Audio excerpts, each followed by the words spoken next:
En ek gaan so 2 verse lees net om vinnig konteks te gee, en in my gebed het ek so ietsie daarvan gesê.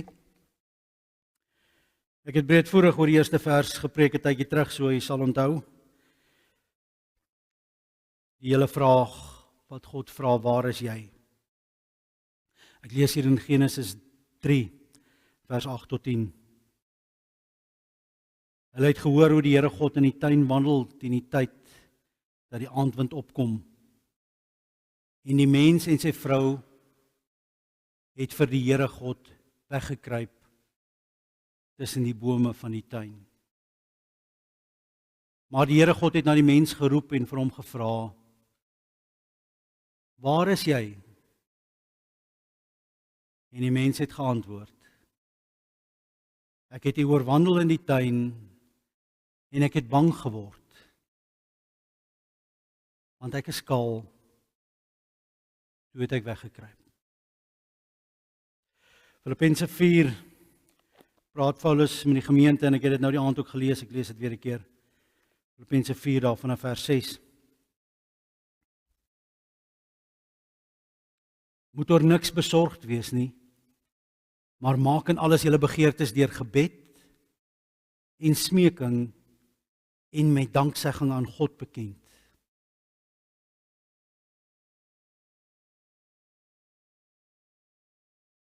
Ek lees tot sover. Ons Vader wat in die hemel is. In die laaste paar aande het ons mekaar gesê, eintlik beteken dit, of ons Vader wat in die hemel is, sê ek dit nou self verkeerd. Afrikaanse vertaling is verkeerd wat sê die hemel. Die vertalings deur die eeue wat daar vasgehaak het, ons Vader wat in die hemel is 'n verkeerde vertaling. Die Grieks praat nooit daarvan nie. Hy praat van hemele. Die Grieks sit nie net 'n e agteraan as die woord 'n meervoud raak nie, die hele woord se verbuiging verander, en dan nog die verbuiging voor dit, die pas by die woord se meervoud of enkelvoud, en daarom is dit baie duidelik dat die woord nooit hemel kon wees nie. Die woord was aan die begin af, ons Vader wat in die hemel is. Eerste hemel hier om ons kop, die lig om ons is die eerste hemel, die tweede hemel is bietjie verder, en so gaan dit al hoe verder tot aan die uithoeke van die, nie net heelal nie, maar die hemelse heelal. So eintlik kan ons maar bid, ons Vader wat altyd naby is, ons Vader wat oral is. En dan Lukas se weergawe wanneer Jesus die disippels leer om te bid, is nie ons Vader wat in die hemel is nie, maar net Vader. Vader. Vriende, ek wil vra dat as jy oor jouself dink, as jy bietjie na jouself kyk, sien jy jouself as hierdie Vadersin? In jouself verstaan, in jou eie menswees, wie is jy binne? As jy oor jouself dink, oor jou lewe, jou geskiedenis, oor waar jou lewe jou op hierdie punt gebring het, hoe jy gevorm is tot op hierdie oomblik, sal jou oordeel wees dat ek is Vader se kind, en ek praat nie nou van net 'n wete met jou kop, of ja, ek weet die Bybel sê so nie, is jy dit? Beleef jy dit? Ek is Vader se geliefde. Ek is God se kind. Ek is Abba se. Het jy 'n pa in die hemel? Is dit jou ervaring? Is jou pa die skepper God? Vriende, is hierdie jou identiteit? Ek kan seker die vraag 'n bietjie anders vra, want as jou antwoord onseker is, kan ek vir jou vra, het jy al tuis gekom by jou Vader? Het jy al as verlore seun of verlore dogter tuis gekom? In Abba se arms geval terwyl hy uithardloop en jou tegemoet gaan? Ek wil 2 stukkies vir julle lees uit Brennan Manning se boek Abba's Child. want hy praat hier oor die deurbraak vir hom, en John Egan, wat in 1987 dood is, het hierdie stuk geskryf en dan haal hy dit aan. That day Bob says with great clarity, striking the table with his fist, John, this is your call, the way God is calling you. Pray for a deepening in this love. Yes, savor the present moment where God is. Indulge in the contemplative in you. Surrender to it. Let it be. Let it be. Search for God. Then he stated something that I will ponder for years. He says it very deliberately. I ask him to repeat it so that I can write it down. John, the heart of it is this: to make the Lord and his immense love for you constitutive of your personal worth. To make the Lord and his immense love for you constitutive of your personal worth. Om die Here en sy ontsaglike liefde vir jou as die hele begronding. Die woord hier is konstitusie eintlik, maar as die hele begronding vir jou persoonlike waarde te maak, vir jou menswees, vir wie jy is en vir alles wat waarde het in jou. Define yourself radically as one beloved by God. God's love for you and his choice of you constitute your worth. God se liefde vir jou en sy keuse vir jou is wat jou waarde bepaal. Sê ons dit? Besef ons dit? Ons vra altyd die ander vraag: het jy vir God gekies? Het jy besef God het vir jou gekies? God het 'n keuse gemaak, jy is syne. En dan sê hy vir John, accept that, aanvaar dit, John. Let it become the most important thing in your life. Op die vorige blad sê hy iets wat ek net wil bylees. God is asking me, the unworthy, to forget my unworthiness, and that of my brothers, and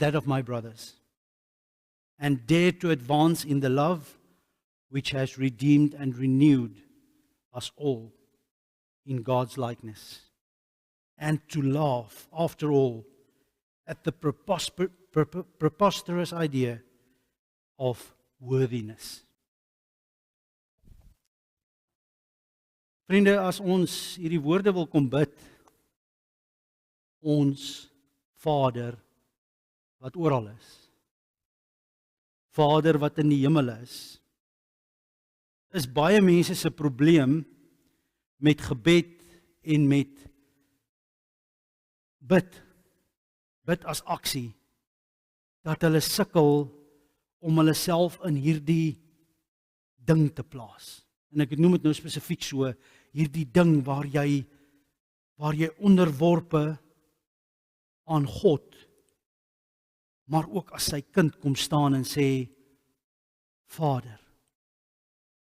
Maar besef die vriende dat dit juis is waar ons moet ingaan.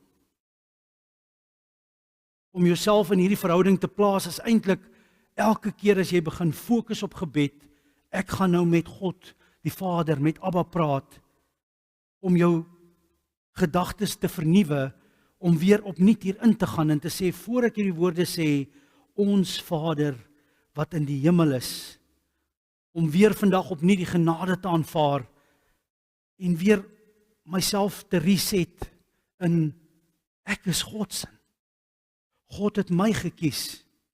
So wanneer ek hier voor hom kom staan en ek sê, Abba, ons Vader wat in die hemel is, dan is ek nie maar sommer net enigiemand nie. Ek is nie enige heiden wat in 'n krisis is, wat nou ewe skielik die Onse Vader staan en opsê as een of ander magic wat nou moet help in hierdie situasie nie. Ek is nie daai ouetjie in daai flieks wat as die aarde nou getref gaan word deur 'n ding wat ons Vader wat in die hemel is, laat hom gaan. Dis heidens. Dis afgodsbeeld. Dis om iets te gebruik, maar jy's nie verbind aan die een met wie jy praat nie. Hierdie is heel anders. Ek kom stel my in 'n sekere orde.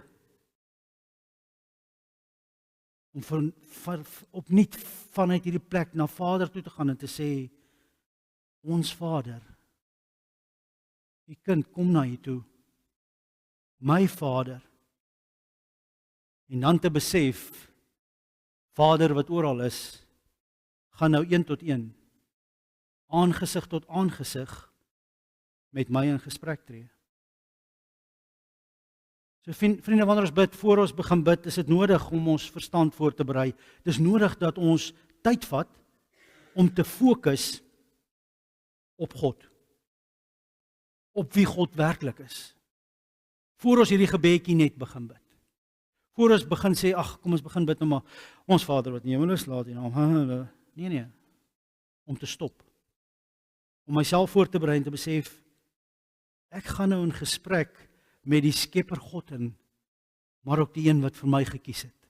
Om tyd te vat, om myself te fokus, en ek het gisteraand gesê, daar's 'n klomp goed wat help daarmee. Posisie, hoe jy bid, waar jy bid, om miskien 'n teks of wat te lees, om rustig te raak, maar dan deur hierdie goed te gaan, myself te herinner, en my wêreld as te ware rondom God te kom sentreer. Vriende, dit alles gebeur in die eerste sinnetjie. As ek daai eerste aanhef, as ek God aanspreek, ons Vader. En wanneer ons wêreld so rondom God begin organiseer, dan raak ons ewe skielik deel van 'n familie. Ek en Jesus nader tot God. Ek is deel saam met Jesus van hierdie familie wat God se is, maar nie net dit nie. Die oomblik as ek my wêreld rondom God sorteer, herrangskik rondom hierdie God met wie ek nou kom praat, dan raak ek deel van 'n tydlose, ewige familie. Van elke gelowige voor my, raak my gebede deel van daardie bak van gebede wat voor God staan. Raak ek deel van hierdie gesprek, raak ek deel van die groter koninkryk van God. Daar is 5 bedes, en ek het gisteraand gesê, die kern van gebed is in die vraag. Daar is iets soos lofprysing, daar is iets soos aanbidding, daar is iets soos sing lofliedere tot die Here, al daai goed bestaan, en dit raak deel van gebed, en ek wil amper sê, dis 'n natuurlike uitspruit uit dit wat ons hier doen, 'n lewe van dankbaarheid vir wie God is, maar as 5 bedes, as 5 vrae, goed wat ons by God gaan vra. Laat U naam geheilig word. Ons vra dit van hom. Ons vra dat sy koninkryk moet kom. Here, voorsien in ons behoeftes vandag. Ons vra dat ons sondes vergewe word en nie teen ons gehou sal word nie. En ons vra dat ons nie in 'n toestand van versoeking sal kom nie. Die eerste 2 bedes gaan eintlik oor God se posisie hier in die menslike realm. Hier waar ons mens is. Die eerste 2 bedes gaan oor God hier en dit van hom hier in die menslike realm. Miskien moet ek gou 'n kantaantekening maak, want gisteraand het ons so 'n bietjie gepraat oor die engele realm, en as ons oë sou oopgaan oor wie hierdie God is wat op die troon sit, wie se kleed die tempel vul, wat serafs om hom het, wat nie waag om na hom te kyk nie, wat nie waag dat hulle voete eers uitsteek nie, want is heilige grond, wat vlieg met die ander 2 van hulle 6 vlerke. Serafs wat uitroep, heilig, heilig, heilig is die Here. As ons geskok is, as ons met die geestelike riem te doen het, vriende, maak my vrou opmerking later, toe sê sy, maar jy weet, hier is ook iets anders hieraan. Sodra mense met die geestelike riem te doen kry, dan besef hulle dit bestaan. En dan kom die volgende goed baie vinnig. Ouens gaan gryp vinnig na, hoe gaan mense deur, wat doen ons? En dan kom die woord geestelike oorlogvoering vinnig op die tafel. Ons moet geestelike oorlogvoering doen. Ek weet nie of ons moet nie. Ek was self uit die NG Kerk uit. In die tyd wat ek opgeskop het, en voor ek weer gaan swat het, ek het nie my attestate laat beëindig of my lidmaatskap beëindig nie, maar ek het gaan rondsoek. Ek het gaan kyk na ander kerke. Ek was in party Sondag, ek het 'n appel na soveel dienste op 'n Sondag toe gegaan en al die verskillende kerke gaan luister en kyk. En dan kom jy in die charismatiese kerke vinnig met die hele ding van geestelike oorlogvoering. En obviously, Efesiërs 6 word gebruik, trek dan die wapenrusting aan. Maar hoe verder ek gaan en hoe meer ek oor Efesiërs 6 dink, en hoe meer ek lees daaroor, kom ek agter, nee. Dis nie soos 'n soldaat wat in die arsenaal inhardloop, en 'n skild gryp, en skoene aanruk, en hy helm op sy kop sit, en die strap vasmaak, en sy gordel om sy... Die wapenrusting werk nie so nie. As jy die taal en die gebruik van die taal lees, en jy sien die tyd waarin dit geskryf is, hierdie continuous tense wat die Engelse amper het, wat Grieks baie sulke tye het, die Aristos, daai tye sê iets, dit sê dat hierdie ding voortspruitend, voortlopend, ontwikkelend is. Jy het die voete wat die evangelie versprei en die skoene daaraan, hoe meer jy dit begin doen. So die wapenrusting ontwikkel, soos ons in geloof groei, en dan raak die aanslae minder. Die helm van verlossing, dat wanneer iemand sy verlossing regtig begin besef, dan kry ons die helm meer. Maar die charismatiese kerke werk glad nie so nie. Ouens word gedrill, hulle word sulke dik dokumente gegee, gaan swat dit op, en dan weet ek nie waar hulle dit uitdruk nie, maar hulle het, en ek bedoel, ek het 'n sussie wat erg op die goed is. En dan het hulle allerhande beskrywings van 'n gees van dit en 'n gees van dat, en hier's allerhande goede wat, en dan het hulle beskrywings van die geestesrelm. Hulle kry dit nie in die Bybel nie, hulle loop soek dit iewers anders, ek weet nie waar nie. Maar daai goed staan nie in die Bybel nie. Hulle vlas het klomp goed saam, en goed wat mense langs die pad gesê het, raak somme wet. En voor jy kom kry, is ouens so besig, en ek het dit ook gedoen, ek was daar, ek het saam met hulle, ons bid, dat die spoegspad, veg teen die duiwel. Jare later het ek eers regtig met die duiwel te doen gehad, bedoel nou met demoniese besetenheid. Ek het daar weggestap, doodmoeg. Vir 3 maande was ek siek. Na daai sessie wat ek met iemand moes hierdie pad stap, dat hy bevry word van hierdie demoonbesetenheid. Ek het vir myself gesê, in my lewe sal ek nooit weer daar betrokke raak as dit nie nodig is nie. Ek gaan soek dit nie. As dit gebeur na as 'n lidmaat wat daardeur gaan, sal ek moet weer daardeur gaan. Maar ek gaan soek dit nie. Dit ruk vir jou tot op jou bene toe. Jy staan daar en jy besef, al waarop ek nou kan vashou is in die Here. Iewers in daai aand het die ou begrafplaas toe gehardloop, en ek is agter hom aan. Want ek kan nie nou hierdie ding los nie. Dis nadat hy 'n pentagram begin bou het. Ek het na die tyd vir hom gevra, waar het jy geleer om 'n pentagram te bou? Hy loop in die huis rond en haal die kersse en begin bou 'n pentagram.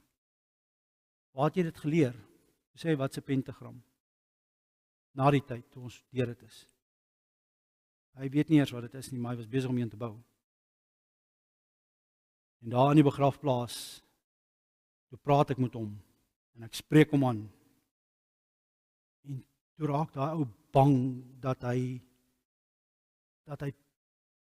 patty in my hande raak. Hy het net daar, okay, ek kom, okay, stop, ek kom. En ek vra na die tyd vir hom, wat het daar gebeur? Hy sê, het jy nie die ou agter jou gesien nie? Daar het 'n helse ou agter jou gestaan, en ek was met angs vervul. Wow, nee, ek het nie. En ek sien vandag nog nie goed nie. Maar vriende, die oomblik as mense moet hierdie deel van die lewe te doen kry, en besef dat gebed is nie maar sommer net, gebed gaan ons in 'n realm, in 'n geestelike realm, maar gaan lees die goed wat in die woord staan. Alle mag in hemel op aarde is aan my gegee. Die bloed van Christus beskerm ons. En die feit dat hierdie goed so onbekend vir ons is oor die kerk. Is omdat die kerk in die weste gevestig is, en dat die kerk reg oor die wêreld mense insluit, en sodra mense deel raak van hierdie verbond van God, en nou lees ons mos 1 Korintiërs 7, wat sê, dat as daar 'n heidenman is, en hy's met 'n Christen vrou getroud, of 'n heidenvrou en sy's met 'n Christen man getroud, word hulle ingesluit in God se aanvaarding. En my werklike ervaring is in my, en ek het gaan soek na daai belewennisse. Ons moet sorg dat ons nie die deure oopmaak nie. Ons moet nie hierdie goed gaan soek nie. Maar die probleem is net, mense gaan in hierdie goed in, en dan is die ding dat hulle so vasgevang raak in hierdie geestelike oorlogvoeringsding, en hulle wil net, en die ding wat my geswaai het, was op 'n stadium het ek vir die ouens begin vra, dink julle dis reg dat ons van die oggend tot die aand heeltyd vir die duiwel kyk? Moet ons heeltyd besig wees om die duiwel te fight, en die duiwel te gaan, en die duiwel te keer, en die duiwel te blok, en die duiwel te bestraf? Want as ek die Bybel lees, dan sê dit ons moet tot God draai. Is ons nie 180 grade in die verkeerde rigting besig nie? En daai logiese redenasietjie het my kop begin swaai. En besef, maar hier is iets nie reg aan hierdie hele geestelike. Daar is tye wat jy moet bid teen die bose. Daar is tye wat die bose mens aanval, wat alles gelyktydig verkeerd loop. Ek en my vrou beleef elke jaar 'n keer of 3, waar daar tye is wat ons besef, ons moet nou bid. Maar ons gaan nie in begin bestraf elke mag en elke demoon en glad nie. Ons draai na die Here toe en sê, Here Jesus, ek weet nie wat aangaan nie, maar dit voel vir my, hier's nou 'n aanslag op ons, van alle kante af gelyktydig. En vriende, baie keer wil die Here dat jy daar moet deurgaan, nie net vat dit weg nie, wat is U wil? Lei my hier deur. Maak my oë oop, gee vir ons onderskeiding, maar gee ook vir ons die energie en die krag om te bly staan. Want dit is wat Efesiërs 6 sê, staan. Staan op jou plek, staan. En daar kom tye in die geloof wat ons moet staan. En vriende, dis nie teen die demone wat ons moet staan nie, dis teen medegelowiges. Dis teen mede-Christene, baie keer. Want die kerk word baie keer mislei. En dan baie keer as jy in 'n rigting op pad, dan besef jy, nou is almal teen jou, maar jy's oortuig dat die Here het vir jou hier opgelei, en jy gaan soek weer by die Here, en dan moet jy staan. En dis van die moeilikste goed in die lewe, om dan te moet bly staan. En die ander kant van die munt is, dat mense soms so in die gebedsding, en in die geestelike ding ingaan, dat hulle in hierdie slaggat trap om amper verlore te raak vir menswees. Hulle raak so geestelik, so besig om heeltyd te bid, dat hulle amper nie meer leef nie. En jy tel dit eers by die familie op, want die familie raak keelvol daarvoor. Want hierdie ouens is te. En ek was seker ook daar. Enige gelowige kom seker maar op 'n stadium daar, as jy ernstig is en jy probeer soek, en dan trap jy in hierdie gat om so, die Engels het 'n mooi uitdrukking, hulle sê, so heavenly minded, that you're of no earthly use. En dit gebeur soms. Maar hoe verder ek gaan, hoe meer besef ek, Jesus het ons nooit geroep om engele te wees nie. Hy het ons nooit geroep om hierdie verhewe wesens te wees nie. Die teenoorgestelde is waar Jesus het aarde toe gekom en hy het mens geword. Wat sê Johannes Johannes hoofstuk 1, daar by vers 14. Ek lees dit gou vir ons.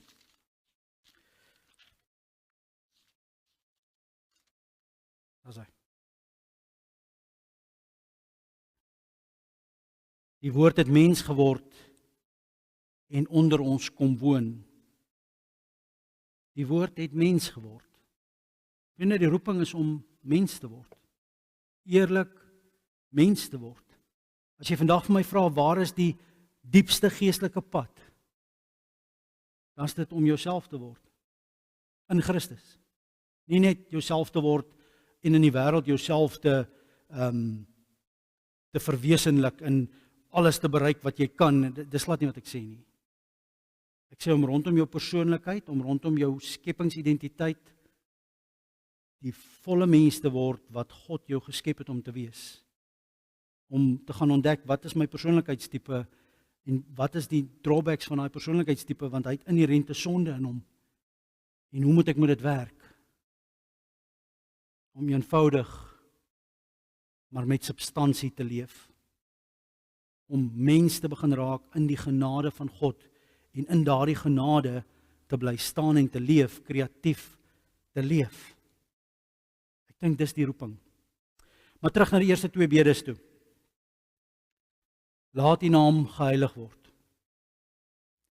Ek het gisteraand gesê dat die Jode God se naam so geheilig het, dat wanneer hulle sy naam in die Ou Testament gelees het, hulle nie sy naam uitgespreek het nie.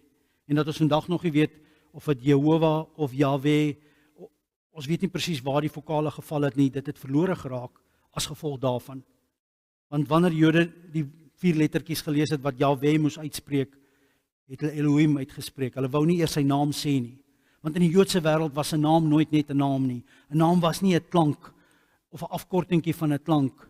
Jy het mos nou al hierdie 'n meisie se naam sal Gabby wees en dan hey Gabs.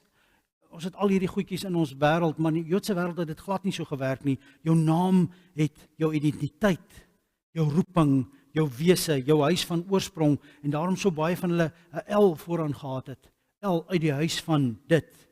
Jy kom van hier af. Daarom as die Bybel praat oor iemand, sê hy, hierdie was noem hom Dawid uit die huis van. Jou naam het betekenis gehad. So vriende, wanneer ons sê laat u naam geheilig word, daardie woord laat u naam geheilig word 2 ander plekke in die Bybel gebruik. In Johannes 17 dis een van daai stunning hoofstukke waar Jesus bid vir die disippels. Johannes 17 vers 17. Maar nou kom ek na u toe en ek sê, nee ekskuus, dis vers 13. 17. Laat hulle aan u toegewy wees deur die waarheid. U woord is die waarheid.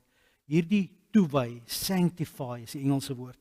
Dis dieselfde woord wat hier gebruik word, dat die naam van Jesus toegewy, gewy sal word. Laat u naam geheilig word is eintlik laat u naam gewyd wees. Laat u naam se waarde herstel word onder die mensdom.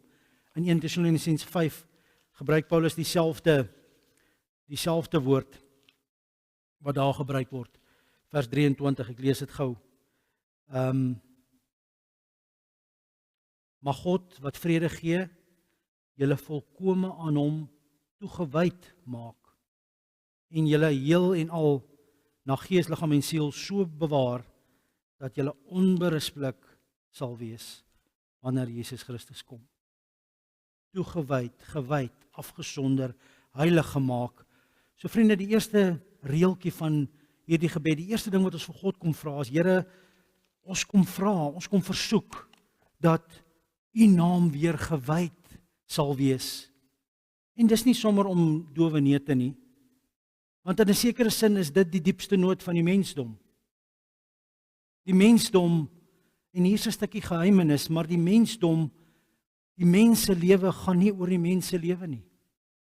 Die mens op aarde se lewe gaan nie oor die mens op aarde nie. Die mens is nie die einddoel nie. Niks sal regkom voor ons nie besef dat daar 'n grootheid en 'n goedheid aan die bron van hierdie skepping is nie. Die een wat dit geskep het, wat dit gemaak het, die bron van hierdie skepping moet geheilig word. En die oomblik as dit weer gebeur, die oomblik wanneer dit in mense se lewens gebeur, wanneer God in ere herstel word, wanneer God se naam weer geheilig is in daardie mense, dan begin die menslike kompas weer terugdraai na sy rigting toe. Abba, wat die grootste, hoogste, beste is, moet erken word en geëer word vir wie hy werklik is. Dit gaan saam met die tweede bede. Laat die koninkryk kom. Vriende, maar wanneer mense werklik in hulle lewe beleef dat daar eer vir Abba met hulle hele wese terugkom in hulle menswees, is dit nie al klaar die eerste tree van God se koninkryk nie. Maar God se koninkryk is nie net dit nie. En môre aand gaan ons bietjie verder praat oor laat die koninkryk kom. Vriende, kom ons buig die hoofde, dan bid ons saam. Ons Here, U wat in die hemel is, Hemelse Vader, Here, gee dat ons program gereset word. Ons wil vra dat U hierdie device wat ons is, hierdie komputer sal kom uitvee en herinstalleer. Dat U ons terug na ons skepingsdoel toe, na Adam en Eva voor die val, iets daarvan in ons sal herstel. Dat daar nie by ons 'n wegkruip sal wees, wanneer ons weet, dis tyd om met U te praat nie. Dat ons nie sal skuil en sal vlug en sal weghardloop nie. Maar Here, U weet dat dit deel is van ons pad. Dat daar tye is wat ons hardloop, tye wat ons vlug, tye wat ons weer opnuut wegkruip. Dankie dat dit U is wat vra, waar is jy? Waar is jy? Hoekom? Hoekom is jy kaal? Hoekom weet jy jy's kaal? Here, U staan op 'n plek met elkeen van ons. En daarom wanneer ons werklik kom bid, kan ons nie van daai plek al wegkom nie. Dan staan ons in 'n sekere sin naak voor U. U wat alles sien, U wat alles weet, U wat ons pad ken. Laat U naam in ons lewens weer geheilig word. Laat U naam in hierdie wêreld weer geheilig word. Ons bid dit vir die mensdom. Amen.